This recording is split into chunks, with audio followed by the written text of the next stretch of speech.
शंका समाधान के आज के इस सत्र में आप सभी का अभिनंदन। बंधुओं, जैसा कि आप सभी को विदित है कि अवधपुरी भोपाल में हुआ चातुर्मास का समापन और राहतगढ़ के लिए परम पूज्य गुरुदेव सत्संग का हुआ है गमन। हम सब प्राप्त करें परम पूज्य गुरुदेव का संबोधन। उससे पूर्व अपने पापों का करने को कर्तन, मन में भक्तिभाव का कराते हैं नर्तन, वचनों में संस्तुति का करते हैं प्रवर्तन और काया में विनम्रता का करके संवर्धन। हम सभी लोग करते हैं परम पूज्य गुरुदेव का कीर्तन कि चरण रज ये धूल नहीं, ये चंदन मस्तक मंडन है। ये मंद मधुर मुस्कान नहीं, यह अमृत का निस्यंदन है। चरण रज यह धूल नहीं, यह चंदन मस्तक मंडन है। यह मंद मधुर मुस्कान नहीं, यह तो अमृत का स्यंदन है। मुक्की आभा सामान्य नहीं, यह ज्ञान सूर्य का प्रकाश है। तब वचन शब्द का जाल नहीं, यह वाणी का विलास है। सभी लोग हाथ जोड़ेंगे, मस्तक झुकाएंगे और मेरे साथ बोलेंगे, हे गुरुदेव नमोस्तु नमोस्तु नमोस्तु।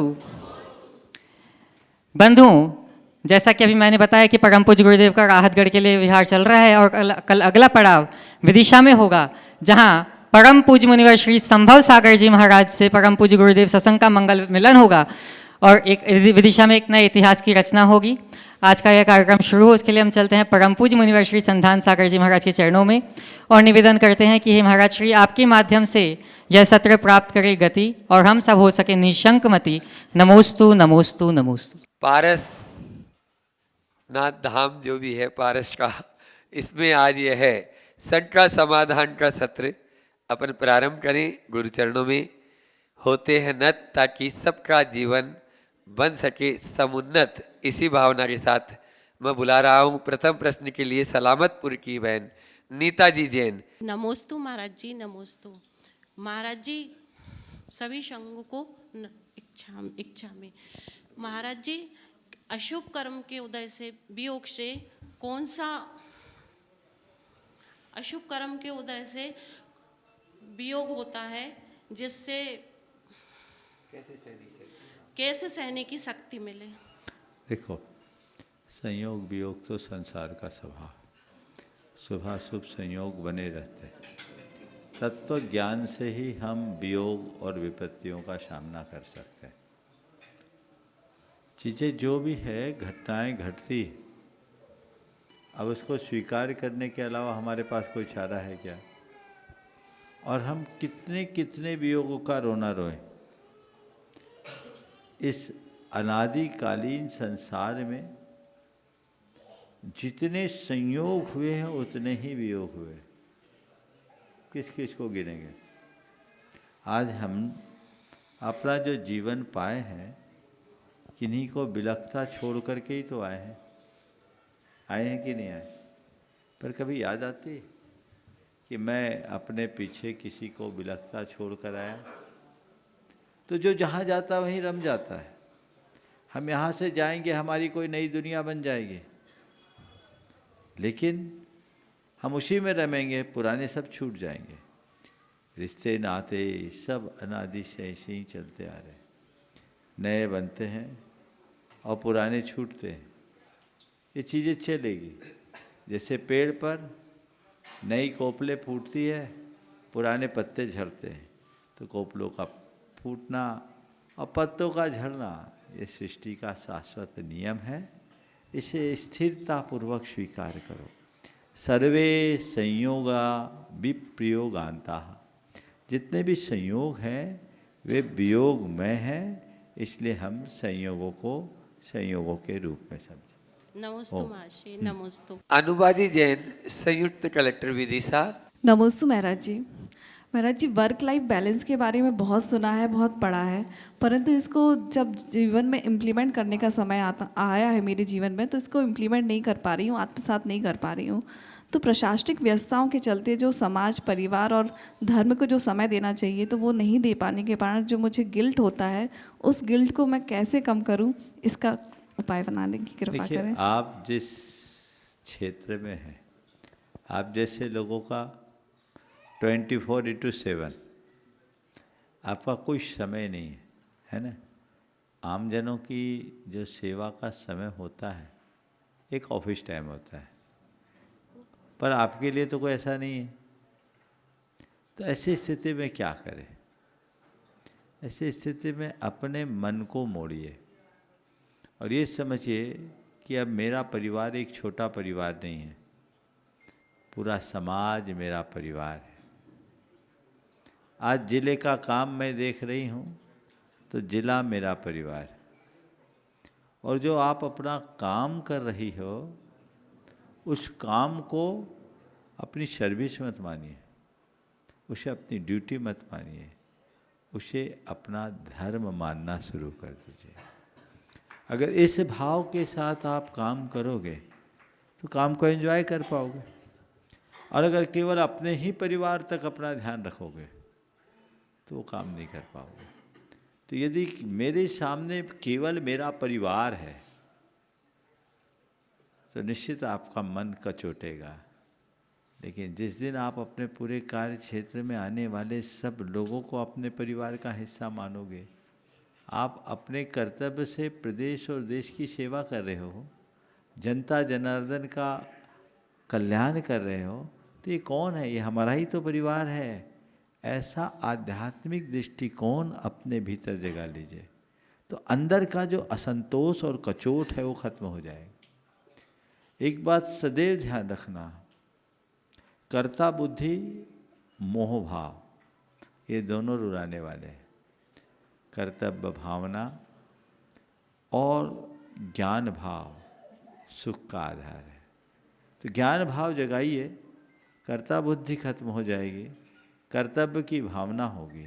मैंने इस सेवा को स्वीकार किया है तो मुझे ये काम करना है। अब रहा सवाल फिर महाराज पारिवारिक जिम्मेदारियां भी तो सामने आती है, तो उसकी कुछ व्यवस्थाएं बनाइए और अपनी इन्हीं व्यस्तताओं के मध्य उस व्यवस्था को भी संभालने का प्रयत्न कीजिए। तब कहीं आप इस क्षेत्र में काम कर पाएंगे।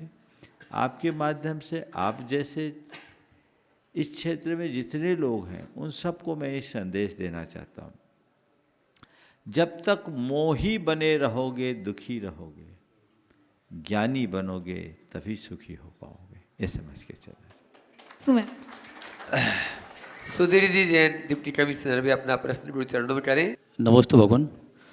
भगवान, ये प्रार्थना है कि जब हम अपने प्रशासनिक दायित्व का निर्वहन करते हैं तो उस समय जो नियमानुसार होता है वो तो सहजता से हम लोग कर देते हैं, लेकिन कई बार ऐसा होता है कि कई लोगों की मांग ऐसी रहती है जो संभव नहीं होता है काम, और बार बार पिंच करते हैं वो कि कर दीजिए कर दीजिए कर दीजिए, बार बार मिलने आ जाते हैं, फ़ोन करते हैं।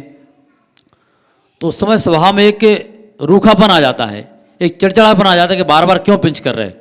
तो उस समय कई बार लगता है उनको थोड़ा तेज बोल दिया या कुछ उनकी अपेक्षा के हिसाब से कुछ और ज़्यादा बोल दिया तो लोगों को बुरा लग जाता है। तो बाद में हमें भी फील होता है कि हमने ऐसा क्यों बोला, नहीं करना तो शायद ऐसे ही उनको टरका देते, लेकिन वो स्वभाव में वो चीज़ नहीं आती तो उससे दुख होता है। तो गुरुदेव इसका समाधान क्या करें? देखिए, बहुत अच्छा सवाल है। इसमें दो काम करें। पहली बात तो ये है कि ये आपके पेशे का अंग है, ऐसा होगा, पर हर किसी की अपेक्षा की पूर्ति कर पाना संभव नहीं। अगर हो सके तो करिए, और नहीं हो सकता तो इसे अपनी प्रशासनिक दक्षता से दूर कीजिए। ना करना नाराजगी नहीं है, लेकिन यदि ना कहने से सामने वाले को तकलीफ हो तो टाल देना समझदारी। तो टालना सीखिए। और यदि कदाचित कोई अपने प्रशासनिक दायित्व को निभाते हुए किसी से कुछ कड़ा बोल दे तो मैं इसे क्षोभ नहीं मानता, इसे प्रशासनिक जीवन का एक हिस्सा मानता हूँ। ऐसे लोगों को क्या करना चाहिए, जितने देर तक अपनी कुर्सी पर बैठे हैं उतनी देर तक एक प्रशासनिक अधिकारी की तरह काम करें। घर आने के बाद एक प्रतीक का मन करे छोटा सा, और उन सब लोगों को याद करें जिनसे हमने आज ज़्यादा सख्ती से व्यवहार किया, या जिनका काम न कर पाने के कारण उन्हें हमने तकलीफ दी, भले हम गैर इरादतन ये कार्य किए, हमारा कोई ऐसा अभिप्राय नहीं था कि हम उसे परेशान करें, फिर भी ऐसा है तो प्रतिक्रमण करके उससे क्षमा मांगे। अगर उसने कुछ कहा है तो उसको क्षमा करें। और बहुत बेहतर होगा कि ऐसा आदमी मिल जाए, भैया मुझे माफ़ करना, मैं आपका काम नहीं कर सका क्योंकि मैं अपने दायित्व से बंधा था, फिर भी मैं आपसे कहता हूँ कि आप सही रास्ते पे चले तो आपका काम हो जाए। और आप लोगों का इतना अनुभव और तजुर्बा है कि जो नियम विरुद्ध काम कराना चाहते हैं उनका काम नियमानुसार कैसे हो सकता है इसका रास्ता बता दें। अगर ये आप बता देंगे तो आपका काम भी बनेगा और सामने वाले का भी काम बनेगा। आप उनको टरकाए बार बार या उनको झिड़कें या और कोई बातें कहें, उससे बेहतर है कि भैया देखिए ये जो काम है ये नियमानुरूप नहीं है और ये मैं नहीं कर सकता क्योंकि मैं अपने नियमों के प्रति प्रतिबद्ध हूँ, लेकिन हाँ मुझे इसमें ये गुंजाइश दिखती है, यदि आप इस तरीके से करें तो शायद काम बन सकता है, तो रास्ता बन जाए। नमस्ते। और मैं अब बुला रहा हूँ अरविंद जी जैन साहब, जिला न्यायाधीश रायसेन। एक कांटों में भी चहक बिखेरा करते हैं, पर विहीन पंछी में चहक बिखेरा करते हैं, जिनकी सांसें टूट चली दुख दर्दों से, उन सब में प्राण भर दिया करते हैं, उन सब में प्राण भर दिया करते हैं। ऐसे परम पूज्य गुरुवर के चरणों में सादर नमन। नमोस्तु महाराज जी, नमोस्तु महाराज जी।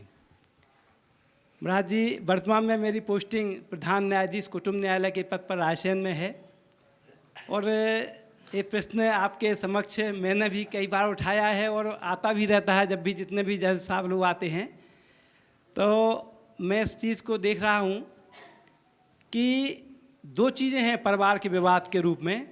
उनमें मुख्य रूप से एक हम जो देख रहे हैं कि नई पीढ़ी में एक ईगो का भाव आ गया है बहुत ज़्यादा।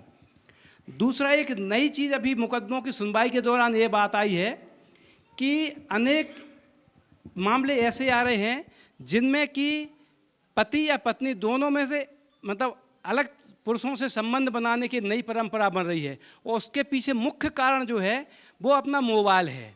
मोबाइल की चैटिंग और जो चल रही है इससे बहुत बड़े संबंधों में बाधा उत्पन्न हो रही है। तो गुरुदेव इसको कैसे मतलब समाज को सुधारा जाए, किस दिशा इस दिशा में कोई बोध दिया जाए। दूसरे गुरुदेव एक और है कि आपने विद्या प्रमाण गुरुकुलम जो चालू किया है, मैं उस प्रोजेक्ट से बहुत ज़्यादा प्रभावित हूँ। मेरा आपसे अनुरोध है कि ऐसे प्रोजेक्ट आप कम से कम 50 तो भारतवर्ष में खुलवा दें गुरुदेव। और इस काम को आप ही कर सकते हैं, बाकी कुछ हमें कहीं कुछ आशंका मतलब नहीं नजर आ रही है। पहले तो मैं चाहूँगा अरविंद जी का एक बार जोरदार अभिनंदन कर दो। आपने जो भाव व्यक्त किया है बहुत अच्छा है, भगवान आपकी भावना को पूरी करे। जी नमस्ते। दूसरी बात, आपने जो सवाल खड़ा किया ये एक बहुत गंभीर और चुनौती भरा प्रश्न है। आज के समय में हमें थोड़ा समाज शास्त्रीय अध्ययन करने की ज़रूरत है। सामाजिक मूल्यों में बड़ा परिवर्तन आ गया है, लोगों की मनोवृत्ति बदल गई। आज से 25 और 50 साल पूर्व की जो स्थितियां थी, आज में बड़ा अंतर है। समाजशास्त्री इस बात को अपने अपने शब्दावली में कहते भी हैं कि जैन जी और फिर अब तो धीरे धीरे जैन अल्फा आएगी और फिर बीटा ने भी जन्म लेना शुरू कर दिया। जी ये जब बढ़ेंगे तो इनके उभरने तक समाज न जाने कहाँ से कहाँ पहुँचेगा और इस तरह की समस्याएं नित्य नए नए रूपों में प्रकट हो रही है। इन समस्याओं से बचने का मुझे एक ही रास्ता दिखता है, वह है आध्यात्मिकता का प्रसार। लोगों के हृदय में जब तक हम आध्यात्मिक भावना जागृत नहीं करते तब तक समाज में कोई ठोस परिवर्तन नहीं हो सकता। इसलिए बदलाव घटित हो, लोगों के हृदय में अध्यात्म का संचार करें। इसे सामाजिक स्तर पर भी और शासन प्रशासन के स्तर पर भी होना चाहिए। बल्कि मैं तो कहूँगा विद्यालयों, महाविद्यालयों और विश्वविद्यालयों में भी इस तरह के कुछ उपक्रम होने चाहिए। नई शिक्षा नीति के अंतर्गत भारतीय ज्ञान परंपरा के पुनरावर्तन की बात आई है, लेकिन मुझे लगता है उतना मात्र पर्याप्त नहीं है। व्यवहारिक रूप से लोगों के हृदय में आत्म जागरूकता और आध्यात्मिक भावना की जरूरत है। बौद्धिक विकास बहुत तीव्र गति से हुआ है, लेकिन भावनात्मक ह्रास उतनी ही तीव्र गति से हुआ है। आज के इस दौर में सबसे ज़्यादा अगर कोई क्षति पहुंची है तो वो हमारी भावनाओं और संवेदनाओं को। और जब भावनाएं खत्म हो जाएगी, संवेदनाएं सूख जाएगी, तो इस तरह की समस्याएं तो रोज उत्पन्न होगी ही। उसे जगाना है, ये दिनों दिन बढ़ेंगे। और जो बातें आप कह रहे हैं बिल्कुल आम है। और अब आप विवाह के बाद की बात कर रहे हैं। जी गुरुजी। अब तो विवाह पूर्व संबंध भी आम होने लगे हैं। जी। बहुत भयानक स्थिति है। जो तस्वीर उभर रही है समाज के बीच में, वो बड़ी विभत्स है। बुरा लग सकता है लोगों को, लेकिन अगर हम बात करते हैं तो 10 में से 9 लड़के और लड़कियों की हालत खराब है।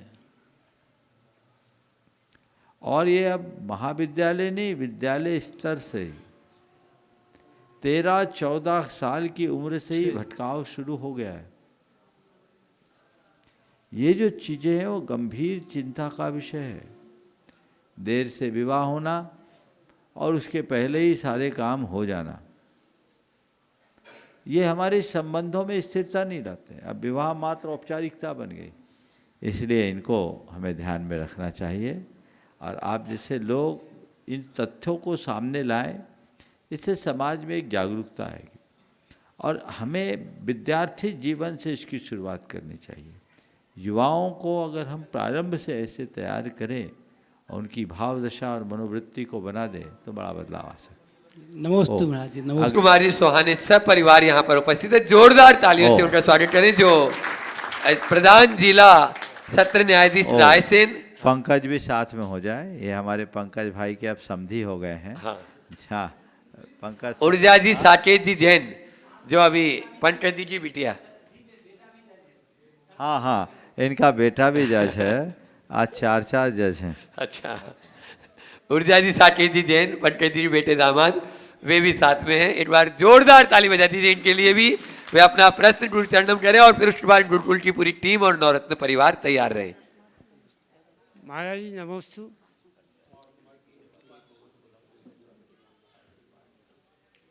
नमोस्तु महाराज जी। मेरी तरफ से बिटिया पूछी। नमोस्तु महाराज जी। नमोस्तु नमोस्तु। महाराज जी, करीब 15 दिन पहले आपके आशीर्वाद से मैं अपने वैवाहिक जीवन में प्रवेश किया है। मैं ये पूछना चाहती हूँ कि क्योंकि मेरी पूरी परिवार न्यायिक सेवा में है और आगे मैं भी उसी की तैयारी कर रही हूँ, तो किस तरह मैं अपने दोनों परिवारों में एक बेटी एक बहू का दायित्व बहुत अच्छी तरह से निभाऊं कि मेरे परिवार मुझसे खुश रहें और साथ ही मैं अपनी तैयारी भी कर सकूं कि अपने लक्ष्य को सफलतापूर्वक प्राप्त करूं। देखो, बहुत अच्छा भाव किया है। पहले तो मैं बहुत आशीर्वाद देता हूँ कि तुम्हारा जीवन अच्छे से चले। अब रहा सवाल कि दोनों परिवारों के बीच मैं अपने दायित्वों को कैसे निभाऊं। मैं ये कहूँगा कि सबसे पहली प्रमुखता अब तुम्हें ये देनी चाहिए कि अब मैं बेटी नहीं एक बहू बन गई और मेरे ऊपर अब एक कुल का नहीं 2 कुल का भार है। मुझे उभय कुल विवर्धनी बनना है। अपने कर्तव्यों को पूर्ण निष्ठा और कुशलता के साथ पूर्ण करो। परिवार के सदस्यों से मैं ये कहूँगा कि इसकी प्रतिभा को देखते हुए इसे आगे बढ़ने का अवसर दिया जाए। और मैं समझता हूँ जिस पृष्ठभूमि में तुम हो वहाँ कुछ कहने की ज़रूरत नहीं है। अगर दोनों तरफ से तालमेल बना करके चला जाएगा तो रास्ता अपने आप प्रशस्त हो जाएगा। बहुत बहुत आशीर्वाद। और जैसी मैं अभी आपको बता रहा था, अब अनुभव जी सराफ, संदीप जी गोदा, संजय जी मलैया, अनुपम जी पंडित, सुबोध जी नरेंद्रम, प्रदीप जी, एक बार जोरदार ताली बजा दीजिए इन सभी मजबूत कंधों के ऊपर लिए। पूरी टीम, गुरुकुल की पूरी टीम। गुरुदेव के चरणों में बारंबार नमन और मुनि संघ के चरणों में बारंबार नमन। गुरुदेव, पूरी गुरुकुलम की टीम आपके साथ इस भाव के साथ रहती। गुरुदेव की आप भोपाल से आपने बिहार किया और ऐसा लगता है आपके साथ ही चले, क्योंकि गुरुकुलम वहाँ आपने एक आशीर्वाद स्वरूप हम लोगों को दिया, हम उसे पूरी तरह निभा रहे हैं। संजय, गुरुदेव, एक मन में भाव आता है ये वाली बात का, चूँकि टीम बहुत संगठित होकर काम करती है हमारी, मगर कभी कभी हम लोगों को ऐसा लगता है कि आत्मविश्वास की कमी हो गई। हम संगठित रहते हैं, वो चीज़ें बड़ी व्यवस्थित चलती हैं। आपका आशीर्वाद है गुरुदेव। फिर भी इस टीम को बहुत मजबूती कैसी रहेगी, हम लोग किन किन बातों का ध्यान रखना है, सदैव हम उनका अनुसरण भी करेंगे। गुरुदेव, आप आज बताएं प्लीज़। बहुत अच्छा भाव प्रकट किया। पहले तो मैं चाहूँगा इन सभी उत्साही कार्यकर्ताओं का जोरदार अभिनंदन करें। और ये बात सच है कि आप लोगों के कंधों पर एक बहुत बड़ी जिम्मेदारी है। गुरुकुलम का शुभारंभ हो गया, निर्माण भी पूरा हो जाएगा, लेकिन निर्माण से ज़्यादा उसका संचालन चुनौतीपूर्ण है। आप लोगों ने कहा कि हम लोग इसे कैसे अच्छे से अच्छा करें। बस एक बात हृदय में धार लो, मैं क्या कर रहा हूँ इसे निकालो, मैं क्यों कर रहा हूँ इसे सामने रखो। क्यों कर रहा हूँ? गुरुदेव के विजन और मिशन को पूरा करने के लिए कर रहा हूँ। मैं अपना और आने वाली पीढ़ियों का भाव सुधारने के लिए कर रहा हूँ। मैं अपने जीवन को कृतार्थ करने के लिए कर रहा हूँ। मैं धर्म और संस्कृति के विकास के लिए कर रहा हूँ, अपने लिए कुछ नहीं कर रहा। बस ये बात मन मस्तिष्क में अंकित हो जाए और आप सब लोग जिस श्रद्धा और भावना से जुड़े उसे सामने रख करके चले तो कहीं कठिनाई नहीं होगी। तो ऐसे ही जुड़े रहिए। और एक बात हमने एक कहावत सुनी है कि बेटे की काबिलियत की पता बाप के मरने के बाद चलता है। समझ गए ना, ये कहावत है। तब आप लोगों की असली क्षमता का पता अब चलेगा, अभी तक तो हमारी आड़ थी। अब देखते हैं कि क्या करते हैं, और निश्चित मुझे भरोसा है आप लोग खरे उतरेंगे। एक बार इन लोगों के लिए जोरदार करतल ध्वनि, क्योंकि इन लोगों को जाना है सुबह से, कल माने लगे ही और कल फिर आना है, इसलिए अभी जाने दीजिए। और इसी क्रम में पंचायत के हमारे भाई मनोज बांगा के नेतृत्व में अरविंद सुपारी, अभिराज और जितने लोग हैं एक साथ खड़े, सुनील पब्लिशर, पंचायत पूरी खड़े हो जाए।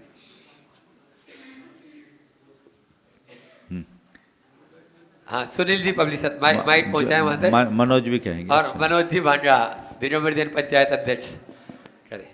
प्रश्न ऐसा कोई नहीं जिसका हल नहीं है आपके पास। ऐसे गुरुवर परम पूज्य मुनि श्री प्रमाण सागर महाराज जी के चरणों में पूरी कमेटी का त्रिवार नमोस्तु, परम पूज्य संधान सागर महाराज जी के चरणों में नमोस्तु, चुल्लक महाराज के चरणों में इच्छा में। महाराज, रिश्तों का आधार धर्म होता है, बिना धर्म के रिश्ते सहे नहीं जाते। वर्तमान युग में लोग अपने लिए जी रहे हैं, अपनों के लिए नहीं जी रहे हैं। पहले लोग अपनों के लिए जीते थे, और रिश्ते में ये नहीं मालूम कि मामा की लड़की और लड़की का लड़का क्या लगता है हमारे रिश्ते में। आज के वर्तमान में बच्चों को ये नहीं मालूम। तो महाराज, रिश्ते और ये संस्कार कैसे वापस लौटें, आपस में जुड़े रहें, यही मंगलवार। आपने बहुत ही गंभीर सवाल उठाया। ये सब चीज़ें तेज़ी से होते हुए सामाजिक बदलाव का परिणाम। परिवार सिकुड़ गए। पहले भरा पूरा परिवार होता था तो रिश्ते नाते होते थे, और प्रेम, परस्परता, बंधुत्व, आत्मीयता जैसे परंपरागत मूल्य पलते थे। अब वो चीज़ें छिन्न भिन्न हो गई। अब तो परिवार ही बिखर गया। और अब तो देख रहा हूँ लोग परिवार बसाने में भी शकुचाने लगे। तो अब तो धीरे धीरे परिवार ख़त्म होने लगा है। तब रिश्ते आम बात होने लगी। और जिस तरह से उपभोक्तावादी मनोवृत्ति बढ़ी है, उसमें अब लगता है लोगों के लिए रिश्तों का कोई अर्थ नहीं बचा। इन सब चीज़ों का वही समाधान है जो मैंने पहले सवाल के उत्तर में दिया था कि लोगों के हृदय में हम वह अध्यात्म का भाव जगाएं और परंपरागत जो मूल्य है वो उनके हृदय में प्रतिष्ठित करें बचपन से ही, और उनके लिए वैसा वातावरण प्रदान करें। आज हम कितने भी मूल्यों की बातें करते हैं, व्यवहार में उनका कोई उपयोग दिखाई नहीं पड़ता, क्योंकि जिस परिवेश में उन्हें रहना वहाँ सब कुछ अलग है। तो ऐसी विसंगति में लोग कुछ करने की स्थिति में नहीं रह पाते और मामला फिर बिगड़ता है, जो दिनों दिन बिगड़ता जा रहा है। हमें एक जागरूकता चाहिए। पूज्य प्रमाण सागर जी महाराज के चरणों में बारंबार नमस्तु। पूज्य संधान सागर जी महाराज के चरणों में बारंबार नमस्तु। चुल्लक जी महाराज के चरणों में बारंबार इच्छा में। महाराज श्री भोपाल का वर्षायोग निश्चित ही अद्भुत वर्षायोग था। आपकी कृपा भोपाल पर बरसी, पूरे भोपाल ने नहीं पूरे देश ने देखा है। निश्चित ही भोपाल आपके कृपा पात्र रहा है। आपके चरणों में बारंबार आभार।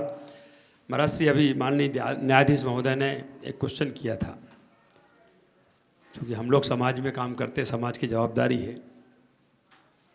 सोशल मीडिया, मोबाइल और टीवी ने जैन समाज संस्कार है, समाज संस्कार ही उसकी कीमत है। टीवी और मोबाइल के माध्यम से हमारे संस्कार खत्म हो रहे हैं। मुझे याद है महाराज श्री आज से 30 वर्ष पूर्व लगभग आपने एक भोपाल में मीटिंग बुलाई थी पूरे जैन समाज के प्रबुद्ध जनों की, और उसमें 13वीं जो हम लोग करते थे उसके बारे में आपने चर्चा की, और वो बात इतनी आगे बढ़ी कि आज भी भोपाल में कभी जो बाहर से लोग आते हैं उनके लिए तो भोजन बनता है, लेकिन लोगों के लिए भोजन नहीं बनता। मेरा निवेदन है आपके चरणों में कि ऐसे कुछ प्रयास हों समाज सुधार के, कि ताकि ये संस्कारों की ओर बार बार जैन समाज पहुँचे, क्योंकि ये बड़ा कई में बहुत विचारणीय प्रश्न है। आज हमारी बच्चियाँ हमारे धर्म से विमुख हो रही, समाज से विमुख हो रही। निश्चित ही चिंतनीय, आपसे मार्गदर्शन चाहते हैं और इस तरह का कुछ प्रयास हो संगोष्ठी आदि के माध्यम से, ताकि समाज पुनः अपने मूल्यों पर। बहुत अच्छी बात है। देखो, हमने समाज को बहुत निकटता से देखा है। 30 साल पहले की समाज और सामाजिक व्यवस्था में और आज की सामाजिक व्यवस्था में बड़ा अंतर आ गया। पहले समाज और सामाजिक मान्यता थी, सामाजिक संहिताएं पलती थी, नियम बनाने से लोग निभाते थे। अब तो स्थिति ऐसी आ गई कि नियम बनाना भी बड़ा मुश्किल है, बनते ही टूटने लगेंगे। और आज हम 5G के युग में जी रहे हैं, और अब तो कृत्रिम बुद्धिमत्ता के युग में जी रहे हैं, आर्टिफिशियल इंटेलिजेंस के युग में। बहुत सारी चुनौतियां हैं तकनीकी युग की, जिसमें इन सब चीज़ों को किसी नियम से मेरे ख्याल से नियंत्रित करना संभव नहीं है। ये चीज़ें केवल इंडिविजुअल रूप से हम लोगों को जगा करके ही बदल सकते हैं। तो बच्चे के हृदय में हम वो संस्कार उसके विद्यार्थी जीवन में ही भरे। उसके लिए ऐसे विद्यालय हो जहाँ हम उस तरह की बातें उनको सिखा सकें।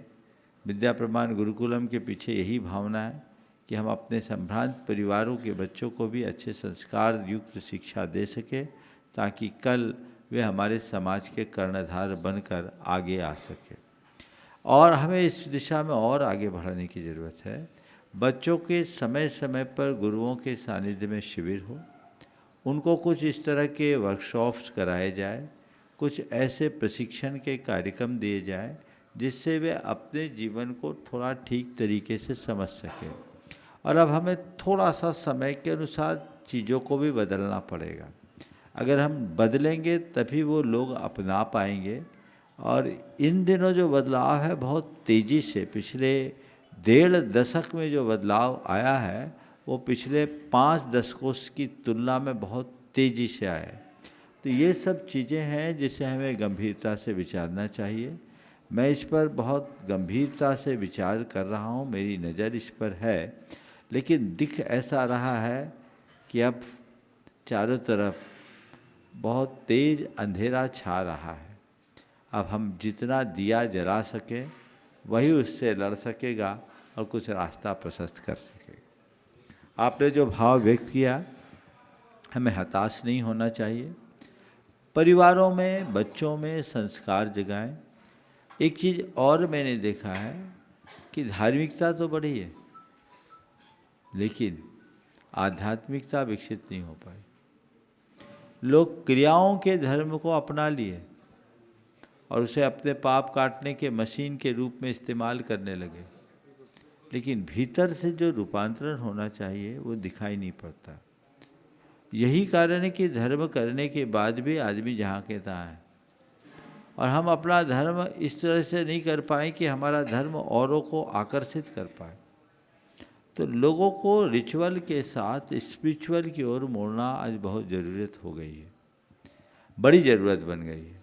और यदि हम इस दिशा में कोई सार्थक प्रयास करेंगे, सुनिश्चित इसके अच्छे परिणाम हैं। नमोस्तु मनसी, नमोस्तु मनसी। एक बार इन लोगों का भी जोरदार अभिनंदन कर दें। सचिन जी जैन, जिला एवं अपर सत्र न्यायाधीश रायसेन। पूज्य गुरुदेव के चरणों में कोटि कोटि नमन। महाराज श्री, जिला न्यायाधीश के रूप में मैं जघन्य अपराधों का विचारण करता हूँ। इसमें हत्या, बलात्कार, लूट, डकैती जैसे मामले रहते हैं, और जब इनका विचारण पूर्ण हो जाता है तो उनको दंड भी दिया जाता है। तो ऐसा क्या संदेश दें? और मैं जेल भी जाता हूँ नियमित रूप से, तो देखता हूँ कि जिन लोगों को दंड दिया गया उसके बाद भी उनके मन में प्रायश्चित की भावना नहीं आती है। तो धार्मिक रूप से ऐसा उनको क्या संदेश दिया जाए कि जिसके माध्यम से हम समाज में अपराध विहीन समाज की परिकल्पना को साकार किया जा सके? बहुत बहुत सुंदर भाव आपने प्रकट किया। सबसे पहले तो हमें ये बात अपने मन मस्तिष्क में अंकित करना चाहिए कि जिन्हें हम आज अपराधी घोषित कर रहे हैं वे अपराधी हैं, बाद में हैं, मनुष्य पहले है। स्वाभाविक है, जो अपराध कर रहा है उसे अपराध की सज़ा मिलनी चाहिए, लेकिन हमें इस बात का भी ध्यान रखना चाहिए कि सज़ा केवल सज़ा के लिए नहीं, सज़ा सुधार के लिए होना चाहिए।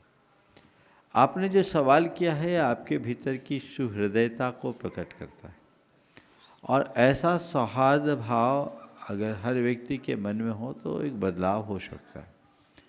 और आप जैसे लोग जिस तरह का वातावरण बना सकते हैं वो मैं समझता हूँ बहुत बड़ा आधार भी बन सकता है। आप लोगों के हृदय में संवेदना जगाने का काम करें, कुछ ऐसे शब्दावली का प्रयोग करें जिससे उनकी गलती का उन्हें एहसास हो। आप उन्हें ये कहें कि ये जो दंड दिया जा रहा है ये आपका दंड नहीं, इसे आप अपना प्रायश्चित मानिए। उनके अंदर एक ऐसी आध्यात्मिक भावना जगाएं कि मनुष्य यदि किसी आवेग में कोई अपराध कर भी ले तो विवेकपूर्ण पश्चाताप से उसका पाप कट सकता है। आप उन्हें समझाएं कि मैं तो भारतीय न्याय संहिता के अंतर्गत, न्याय विधान की संहिता है, भारतीय न्याय संहिता के अंतर्गत एक सजा का प्रावधान कर रहा हूँ, लेकिन सच्चा न्यायाधीश तो ऊपर है और हम उस न्यायाधीश की नज़र से बच नहीं सकते। उसके लिए आपका अपना अंतर्मन जब प्रार्थना और प्रायश्चित करेगा तभी बदलाव होगा। तो मैं चाहता हूँ आपका ये दंड, आपकी ये सज़ा सजा ना हो, आपके सुधार का प्रायश्चित बने। और उनको भावना योग कराए। जेलों में अगर भावना योग कराया जाने लगे तो बहुत बड़ा बदलाव होगा। अभी इंदौर के जेल में मैंने प्रवचन किया, भावना योग कराया, लोगों के आँखों में आंसू थे और बहुत बड़ा बदलाव आया और लोग अपराध बोध से भरे हैं। तो इस तरह के उपक्रमों को चलाया जा सकता है, जिस भी एजेंसी के माध्यम से ये कार्य किया जा सकता है। नमोस्तु महाराज। एक बार जोरदार ताली बजा दीजिए सचिन जैन साहब के लिए भी। मुनिद्वय के चरणों में बारंबार नमोस्तु, क्षुल्लक महाजी के चरणों में इच्छामि। महाराज श्री आचार्य विद्यासागर ज्ञानशाला जो प्रमाणिक पाठशाला के अंतर्गत इंदौर में महालक्ष्मी नगर में संचालित है, पिछले 2 दिन पहले ही उसके जो प्रथम शिशुशाला पार्ट 1 पार्ट 2 के और कुमारशाला पार्ट 1 के परीक्षा संपन्न हुई। अगले सत्र की शुरुआत 28 तारीख से है। पूरी पाठशाला परिवार आपसे उसके लिए मार्गदर्शन और आशीर्वाद चाहेगी। और महाराज जी, मेरे प्रश्न, अभी 2 बड़ी बड़ी समस्याएं यहाँ पर विस्तार से आपने समाधान भी किया। एक बात कि मोह का बड़ा अंधकार है और कर्मों की आंधी है, तो जो दिया हमारे पास क्षयोपशमिक ज्ञान का छोटा सा या श्रद्धा की जो दिया है उसको लगातार जलते रहने के लिए कैसे पुष्ट किया जाए, ताकि ये सारे जो आंधी है कर्मों की, वो कर्म उसमें भस्म हो जाए, कर्म उसमें झुलस जाए और वो होकर अंधकार भी छट जाए। देखो, दिया निरंतर जले, उसके लिए दो उपाय। पहला तो उसमें तेल भरते रहो, बाती जोड़े रखो, और दूसरी बात वो बुझे ना, इसलिए उसके चारों तरफ एक चिमनी रख दो, सुरक्षित रहेगा। समझ गए? तो जो श्रद्धा का दीप जला है उसमें ज्ञान और भावना का तेल भरो और संयम की चिमनी चारों तरफ लगा दो, और दीप हमेशा जलते रहेगा और अंधकार से हम बच सकेंगे। ऐसा प्रयास करें। ओह महाराज जी पाठशाला के नए सत्र के लिए सभी आशीर्वाद पाठशाला चाहेंगे। के प्रामाणिक समूह से जुड़े जितनी भी पाठशालाएं हैं उनको और अन्य जितने भी हैं, मैं बहुत बहुत आशीर्वाद देता हूं कि वे इसी तरह अपने उपक्रम चलाते रहे। जितेंद्र जी जैन CEO उपस्थित है। पूज्य प्रमाण सागर महाराज जी को बारंबार नमोस्तु करता हूँ, संतान सागर महाराज जी को नमोस्तु करता हूँ, एवं सभी एलक्सरी महाराज जी को भी, छुल्लक जी महाराज जी को भी एक क्षमा निवेदित करता हूँ। महाराज श्री, ये हमारा सौभाग्य है विदिशा वालों को कि बहुत जल्दी ही आपके चरण हमारे क्षेत्र में पड़ने वाले हैं शीतल धाम में। इस खुशी को हम कैसे बयां करें, ये तो अभी हम शब्दों में, इतने तो शब्द नहीं है हमारे पास। और अभी हमारा महाराज जी, मेरा पर्सनल सवाल एक है, वो ये है महाराज जी कि आजकल जो AI का जो उपयोग हो रहा है जिस तरीके से, इसके ज़्यादा उपयोग करने से क्या हमारी स्थिति कंटिन्यू, जो अभी हम जो सोच करके जो शब्द आते हैं निकलते हैं, क्या ऐसा तो नहीं होगा महाराज जी इसके ज़्यादा उपयोग करने से थोड़े दिन में ऐसा ना हो कि वो सोचने की क्षमता ही खत्म हो जाए हमारी? और कुछ बोला है? सचिन तो बोल लो पहले, फिर एक साथ बोलो। नमोस्तु भगवान, आपके श्री चरणों में बारंबार नमोस्तु। भगवान, विदिशा शीतल धाम, विदिशा सकल जैन समाज की ओर से हम सभी आपके श्री चरणों में आए हैं कि आप विदिशा तो पधार ही रहे हैं, लेकिन हमारी जो आशा पिछले 2 सालों से थी लगातार, उसको पूरी करने के लिए हमें शीतकालीन वाचना का आशीर्वाद प्रदान करें भगवान, ऐसा हमारा निवेदन है। और महाराज जी, पूरी हमारी जिज्ञासा मतलब, और दूसरा एक और निवेदन है कि विदिशा में अभी जल्दी से जल्दी सिद्ध चक्र महामंडल विधान आपके सानिध्य में और पूज्य संभव सागर महाराज जी के सानिध्य में हो, ऐसा हमें आशीर्वाद प्रदान करें भगवान। नमोस्तु। देखिए, बहुत अच्छी बात है, आप लोगों ने भावनाएं व्यक्त की है, और विदिशा के लिए आपको कुछ कहने की ज़रूरत नहीं है, सब कुछ जाना पहचाना है, और हमने विदिशा को बहुत निकटता से देखा, समझा और जाना है, और खूब समय भी आप लोगों को मिला है। मैं समझता हूँ शायद वही योग बना कि हमारा रास्ता आपकी ओर से बन गया। जय हो। नहीं तो डाइवर्सन भी था, और एक और योग था कि हमारे अनुज संभव सागर जी महाराज संग सहित वहाँ हैं। अब आप कल पहुँच रहे हैं, कल हम लोग एक दूसरे से मिलेंगे, और कल का कार्यक्रम, कल का शंका समाधान आप कहाँ करना चाहते हैं? शीतल धाम में दोनों संघों की उपस्थिति में खूब धूमधाम से करिए। हम लोग सांची से सामायिक के उपरांत निकलेंगे और वहाँ पहुँचेंगे। जो समय होगा आप पूर्ण उत्साह के साथ ये कार्य कीजिए, निश्चित ये हम सब लोगों की प्रसन्नता का आधार बनेगा। ये संदेश आप सब जगह पहुँचा दें। अभी जो आपने सवाल किया, AI के उपयोग की अधिकता कहीं हमारे चिंतन क्षमता को नष्ट तो नहीं करेगी? मैं एक ही उदाहरण देता हूँ। जब मोबाइल आपके हाथ में नहीं था तो कम से कम आपको 100-200 नंबर याद रहते थे। अब आज तो ये कहानी है कि बहुतों को अपने नंबर भी याद नहीं रहते। तो ये क्या है? आप जितना जितना टेक्नोलॉजी पर निर्भर हो जाओगे, उतना उतना आपकी स्वयं की क्षमताएं कमज़ोर पड़ेगी। हालांकि जब सुपर कंप्यूटर आया था तब भी ये सवाल हुआ था, लेकिन हम देख रहे कि पहले लोग उंगलियों पर करोड़ों का हिसाब किताब कर लेते थे। अब तो 2, 3, 5 जोड़ने के लिए भी लोगों को कैलकुलेटर की मदद लेनी पड़ती है। तो ज्ञान को हम तकनीक की साथ जोड़ने की जगह अपने भीतर के ज्ञान को विकसित करने की तकनीक अपनाएं, तो वो हमारे लिए ज़्यादा बेहतर है। क्योंकि एआई बहुत अच्छी चीज़ है, पर एआई को जन्म किसने दिया? तो हम उसका उपयोग करें ना। उसको हम अगर प्रयोग में नहीं लेंगे तो निश्चित रूप से हमारा जो दिमाग है वो निष्क्रिय हो जाएगा। और माइंड से हमें भरपूर काम लेना सीखना चाहिए। लेकिन मुझे लगता है कि लोग अब शॉर्टकट अपनाते हैं, उन्हीं चीज़ों को आप करते रहते हैं। आप देखिए, थोड़ा सा दिन भर में आप 50 रील देखते होंगे और 50 समाचार पढ़ते, संदेश पढ़ते होंगे, याद कितने रहते हैं? कुछ नहीं। बस यही है टेक्नोलॉजी का दुष्प्रभाव। इससे बचें तभी रास्ता पर। महाराज जी, हमारा प्रश्न वहीं के वहीं खड़ा हुआ है अभी भी। हाँ, पहुँच रहे हैं ना। वाचना के लिए हमारा बिल्कुल निवेदन बिल्कुल स्वीकार बिल्कुल, करें। आप लोग लगे रहिए।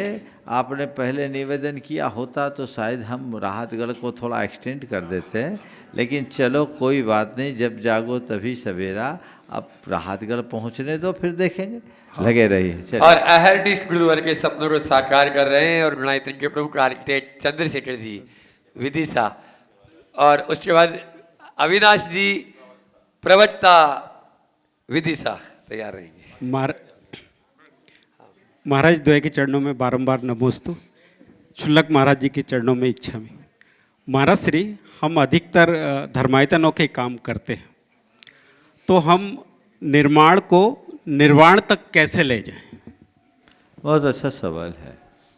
निर्माण को निर्वाण तक कैसे ले जाएं? देखिए, एक घर बनाने वाला जो निर्माण करता है वो निर्वाह के लिए करता है, लेकिन आप मंदिर बनाते हो, धर्मायतन बनाते हो, किसके लिए बना रहे हो? उद्देश्य क्या है? लोगों का कल्याण हो, लोग आत्मज्ञान से संपन्न होकर अपने मोक्ष मार्ग को पुष्ट कर सके, यही ना जी। तो जब हमारा उद्देश्य ही निर्वाण का है, तो ये निर्माण के लिए नहीं, ये निर्माण निर्वाण के लिए है। बस जो अपने जीवन का ध्येय निर्वाण से जोड़ लेता है, उसका सारा रास्ता अपने आप प्रशस्त हो जाता है। नमोस्तु।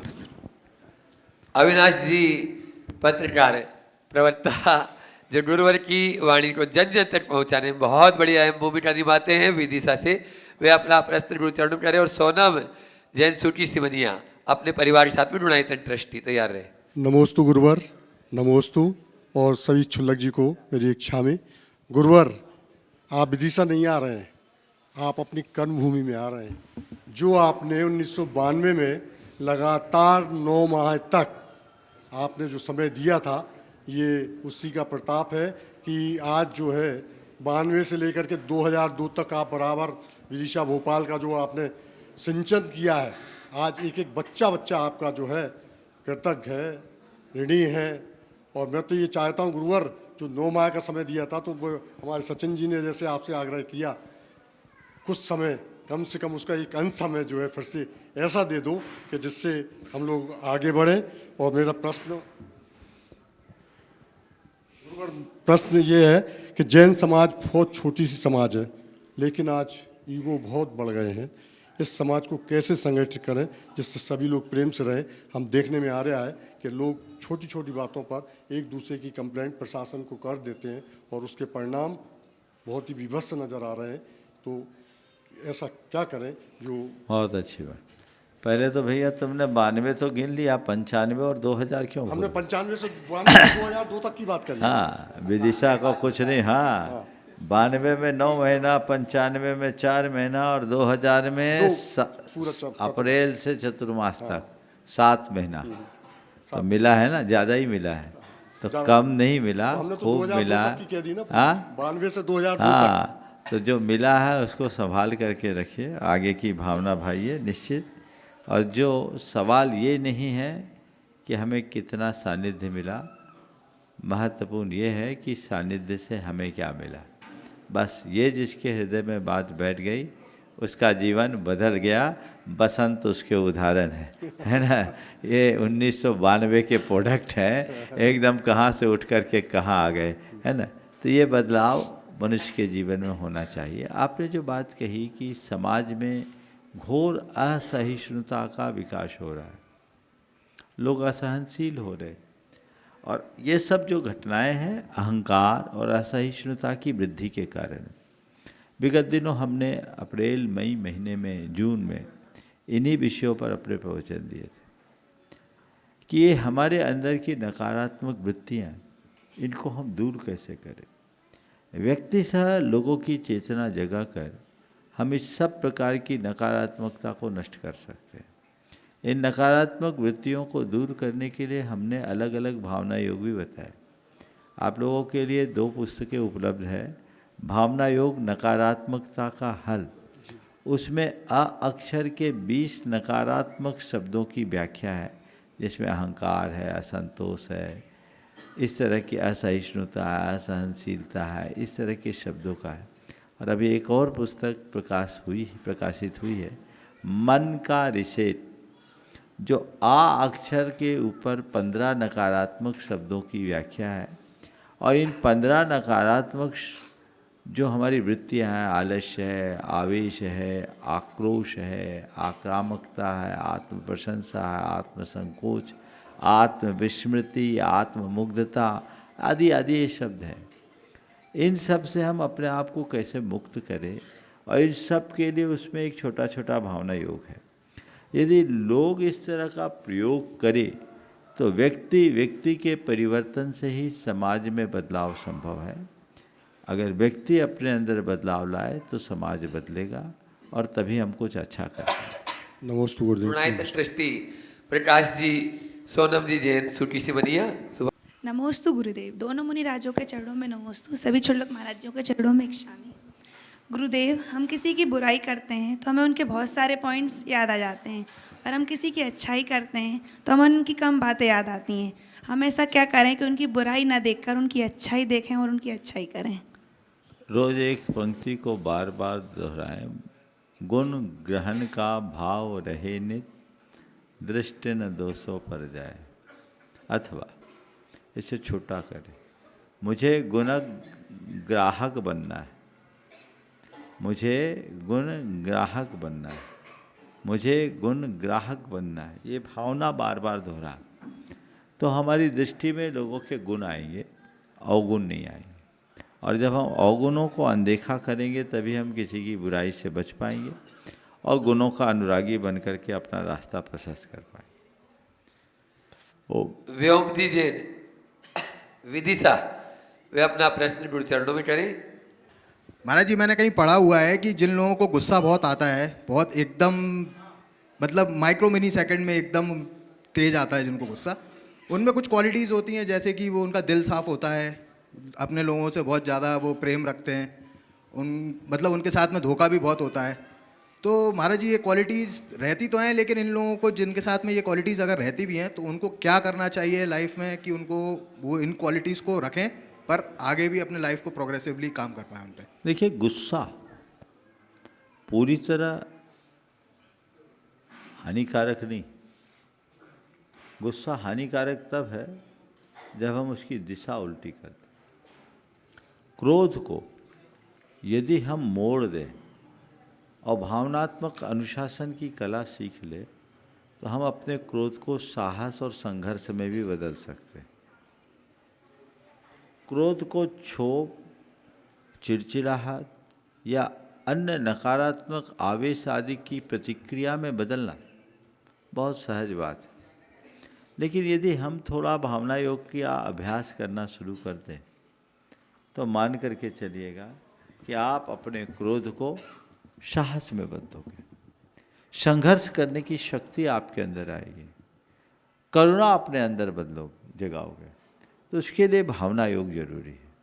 क्रोध आना स्वभाव है, लेकिन जब क्रोध आए उस समय इतना बोध हो कि मेरे अंदर क्रोध आ रहा है और मैं क्रोध नहीं हूँ।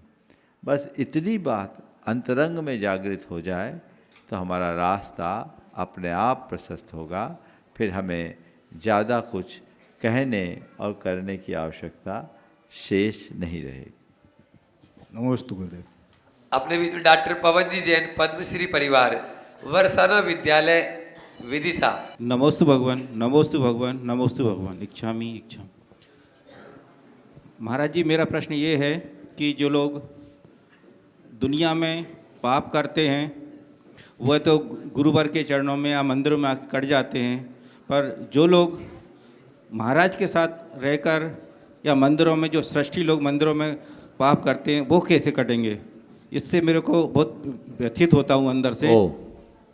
पहली बात तो देखो, लोग क्या करते हैं मत देखो, हमें क्या करना है इसे याद रखो। शास्त्रों में लिखा अन्य क्षेत्रे कृतं पापम धर्म क्षेत्रे विनश्यति, धर्म क्षेत्रे कृतं पापम वज्रलेपो भविष्यति। अन्य क्षेत्र में किया गया पाप धर्म क्षेत्र में नष्ट होता है, लेकिन धर्म क्षेत्र में किया जाने वाला पाप वज्रलेप हो जाता है, वो कभी नष्ट नहीं हो सकता। बोलिए परम पूज्य आचार्य गुरुवर श्री विद्यासागर।